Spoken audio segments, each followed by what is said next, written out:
Oke, halo assalamualaikum warahmatullahi wabarakatuh. Selamat siang semuanya teman-teman, sahabat kerja di rumah aja official. Nah, jadi buat teman-teman semua, hari ini kita akan sedikit mengupdating tentang mengenai Pi Network teman-teman. Nah, di mana mungkin buat teman-teman semua, Pi Network ini untuk mendapatkan tokennya sangat sulit banget ya. Kenapa? Karena memang untuk hari ini, per hari ini, kita menambang hanya mendapatkan kalau solo ya, dalam artian kita bermain sendiri hanya mendapatkan kurang lebih mungkin kisaran 2 hingga 3. Itu pun dibantu dengan kecepatan security ataupun kode keamanan teman-teman. Nah, jadi buat teman-teman semua, betapa sayangnya kalau misalkan teman-teman ini ya melewatkan sedikit pun dalam mengklik tanda petir.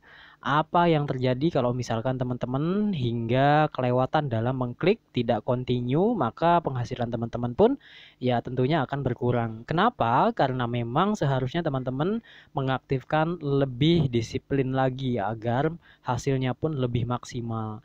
Nah, nanti kedepannya pun tentunya ya hari ini kita rasakan bahwasanya untuk mendapatkan token Pi ini sangat sulit gimana gitu teman-teman. Ya, soalnya nggak mudah banget untuk kita dapatkan si poinnya. Kenapa? Karena memang ya kita harus mengikuti proses dan prosedur yang telah disediakan ataupun yang telah diatur oleh tim inti atau core team dari si Pi Network. Nah, jadi di sini kita bukan berbahasa basa-basi, melainkan kita pun real apa adanya. Dan buat teman-teman juga yang perlu diketahui bahwasannya per hari ini token yang asli dari PI ataukah Pi Network itu belum ada sama sekali teman-teman. Adapun yang teman-teman tambang di handphone mobile teman-teman itu bukan merupakan koin aslinya teman-teman. Seperti yang ini teman-teman ya bisa dilihat di layar saat ini.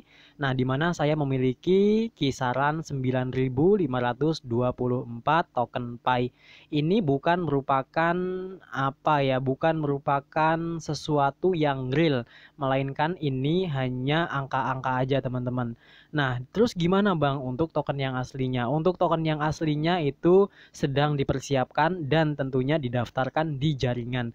Entah mungkin si Pi Network ini akan berdiri di jaringan mana, kita kurang tahu teman-teman, tetapi nanti kita tunggu aja bahwasanya si Pi Network ini apakah dia berdiri di jaringan Ethereum ataukah mungkin berdiri di jaringan Tron, TRX ataukah mungkin berdiri di jaringan BSC, Binance Smart Chain ataukah mungkin berdiri di jaringan yang lain yang menyediakan akses jaringan teman-teman. Nah, disitulah akan dibuat smart kontraknya. Terus gimana Bang? Apakah yang kita tambang ini merupakan saldo asli? Ya, tentunya pertanyaan itu. Nah, jadi untuk yang sekarang kita tambang ini bukan merupakan salah satu ataupun bukan merupakan saldo murni, bukan merupakan saldo asli, melainkan ini hanya ya angka-angka nominal yang nantinya akan direalisasikan.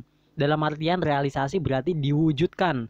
Nanti di approve. Misalkan gini, buat teman-teman semua sekarang menambang ada yang mengumpulkan kisaran mungkin 100 pi, kemudian 500 pi hingga selanjutnya. Bahkan yang 1000, 2000, bahkan puluhan ribu. Apakah itu merupakan saldo asli? Ya, tentunya jawabannya tidak.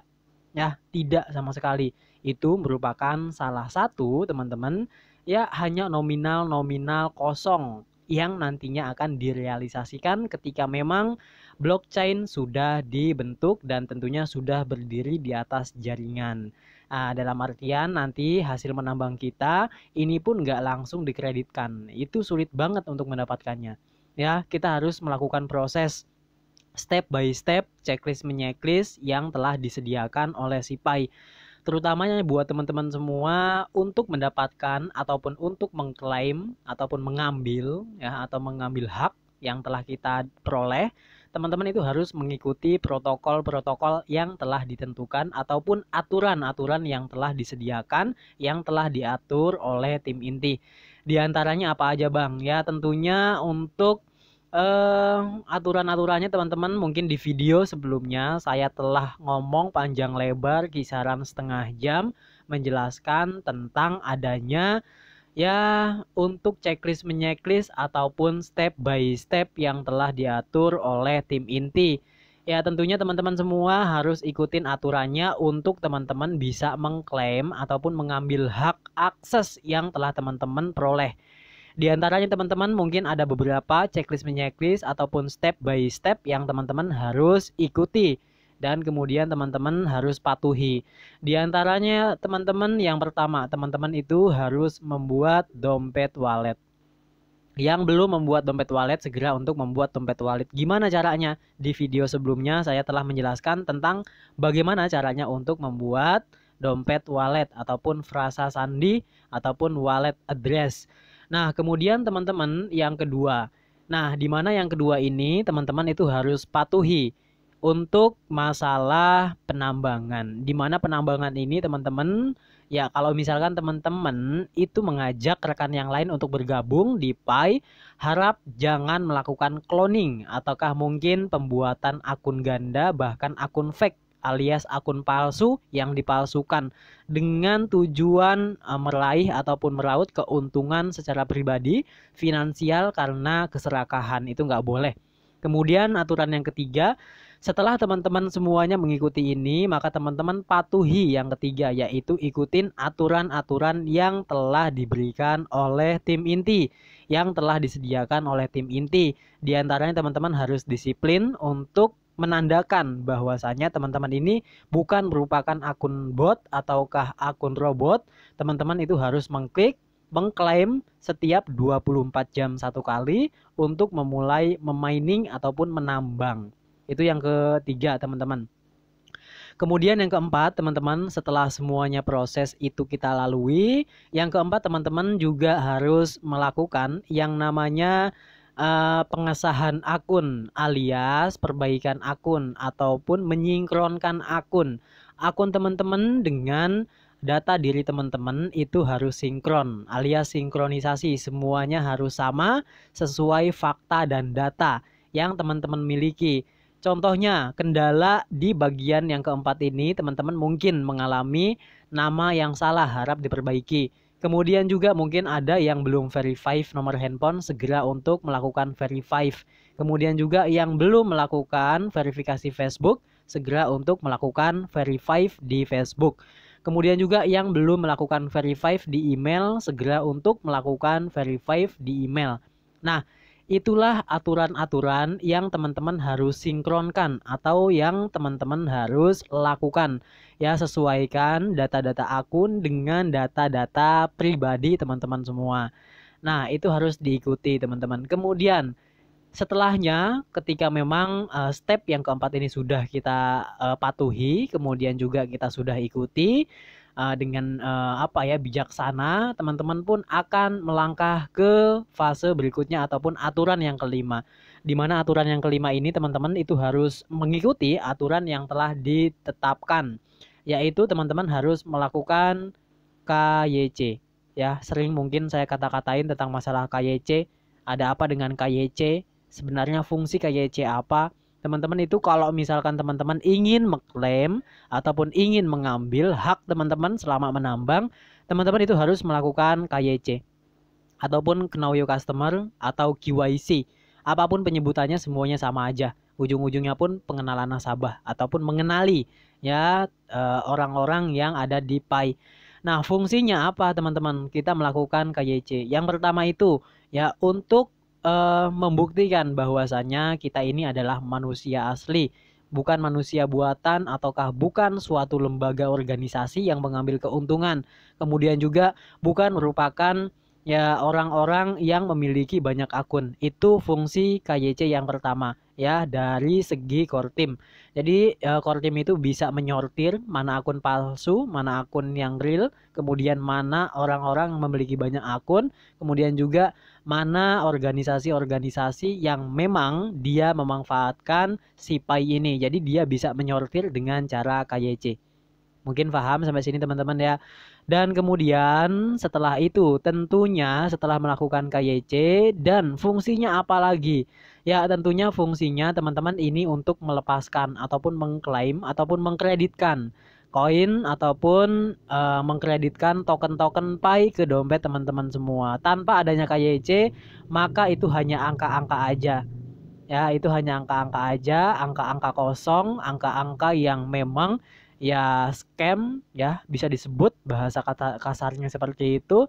Ya pada intinya itu hanya angka-angka aja. Tanpa teman-teman melakukan KYC maka otomatis untuk si tokennya tidak akan dikreditkan alias akan ditahan ataupun ditangguhkan. Dalam artian tangguhkan berarti ditahan ya, sama aja. Mau ditangguhkan ataupun ditahan sama aja. Ya, dua-duanya sama-sama aja, cuman cara penyebutannya berbeda. Mungkin kalau yang masalah itu berbeda kasta mungkin ya kalau menyebutkan seperti itu. Oke. Kemudian setelah itu teman-teman tentunya manfaat bagi AML. Mungkin teman-teman juga ini aturan internasional yang perlu diketahui. AML itu apa Bang? KYC dalam AML, aturan dalam AML atau IML ataukah AML. Jadi AML ini aturan-aturan yang seharusnya dipatuhi oleh seluruh ya orang-orang yang ada di negara. Terutama ini apa? Mencegah adanya terorisme atau mencegah adanya akun-akun yang memang berorganisasi ataupun mengambil keuntungan dalam jumlah banyak. Ataupun mungkin ya AML ini pun bertujuan untuk mencegah orang-orang yang serakah ataupun mencegah orang-orang yang memiliki keterkaitan atas hukum di masing-masing negaranya masing-masing. Jadi ketika memang kita melakukan KYC, otomatis NIK kita akan terbaca. Nah, disitulah data-data kita akan terdata dan tentunya histori dari kehidupan kita akan terbaca. Apakah orang tersebut pernah bersangkutan dengan hukum? Entah itu mungkin hukum ringan, hukum sedang, ataukah mungkin hukum berat, alias hukum ya menghukum gitu teman-teman, dihukum oleh negaranya masing-masing. Ya tentunya itu semua dapat diketahui. Oleh sebab itu AML ini berjalan. Jadi teman-teman yang memang mungkin ya historinya dalam artian tanda kutip jelek, ya maaf, bukan berarti untuk menyinggung, ya, bukan berarti seperti itu teman-teman. Ini tidak ada unsur kesengajaan, melainkan di sini saya hanya menjelaskan disclaimer on. Nah, jadi teman-teman histori selama ini teman-teman akan ketahuan apakah seseorang ini pernah bersangkutan hukum di negaranya, apakah orang ini pernah tersangkut dengan jaringan terorisme ataukah teroris, ataukah mungkin pernah tersangkut dengan lembaga-lembaga yang memang seharusnya tidak boleh gitu, ataukah maksudnya organisasi-organisasi yang dilarang. Oleh karena itu AML ini dikembangkan ataupun berpatokan kepada AML. Nah, kemudian buat teman-teman juga ya saya tekankan dan saya sarankan juga buat teman-teman juga jangan senang dulu. Ya, di sini poin saya bisa dilihat, poin saya di sini memiliki 9.524. Apakah ini merupakan akun ataukah mungkin token asli? Bukan.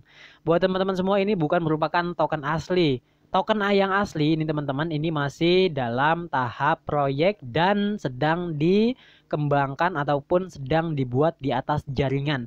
Jaringannya itu nggak tahu apa di jaringan apa, apakah dia mungkin memiliki jaringan sendiri di Pi ataukah mungkin dia nempong alias dia numpang di jaringan lain seperti Tron, TRX ataukah mungkin di BSC Binance Smart Chain dan kemudian di Ethereum ataukah ETH Ethereum ataukah dia mungkin berdiri di jaringan yang lain seperti apa, masih banyak yang lain kalau misalkan kita berbicara untuk masalah jaringan itu. Nah oleh sebab itu buat teman-teman semua jangan senang dulu ya, kita ikuti prosesnya, kita ikuti prosedurnya, kita bukan bahasa yang muluk-muluk ya atas janji-janji kosong bahwasanya katanya harga sekian dan kemudian teman-teman akan mendapatkan mobil apa segala macam. Itu semuanya jadikanlah motivasi. Pada dasarnya semua ini masih kosong, cek kosong yang perlu diisi. Nah, siapa yang berhak untuk mengisi? Ya tentunya ya core team tersebut yang berhak untuk mengisi ataupun tim inti. Kemudian dia atas mengambil referensi dari seluruh jaringan komunitas yang terbangun di seluruh negara dunia. Mungkin termasuk di Indonesia saat ini mengajukan dengan angka 650. Kemudian juga mungkin di Filipina, kemudian Kamboja, Swedia, ataukah mungkin di Korea. Dan kemudian ataukah di Amerika Serikat menghargai dengan angka 1000 USD. Itu berpatokan kalau misalkan kita ngomong berpatokan konsensus protokol yang akan diambil. Ya, jadi dalam penentuan masalah harga, teman-teman jangan khawatir karena si Pi ini dia menggunakan yang namanya Stellar Consensus Protocol ataukah mungkin token tata kelola, di mana token tata kelola ini dapat direalisasikan atas mengambil voting dari seluruh pionir yang ada di negara masing-masing. Mungkin cukup sekian, mudah-mudahan dimengerti. See you next video. Assalamualaikum warahmatullahi wabarakatuh.